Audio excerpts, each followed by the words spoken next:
ఈ ధనుర్మాసంలో సూర్యుడి ధను సంక్రమణం వల్ల అదృష్టం పట్టబోతున్నటువంటి రెండో రాశి కర్కాటక రాశి.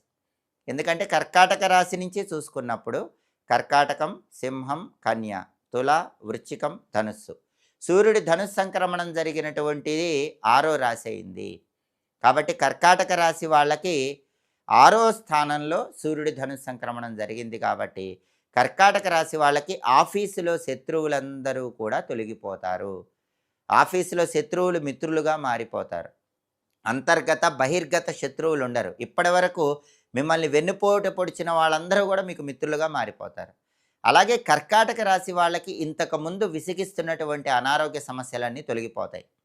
దీర్ఘకాల అనారోగ్య సమస్యల నుంచి చక్కటి ఉపశమనం కలుగుతుంది. అలాగే అప్పుల సమస్యలుంటే కర్కాటక రాశి వాళ్ళు అప్పుల సమస్యల నుంచి సులభంగా బయటపడతారు. కాబట్టి ధనుర్మాసంలో సూర్యుడి ధనుస్సు సంక్రమణం వల్ల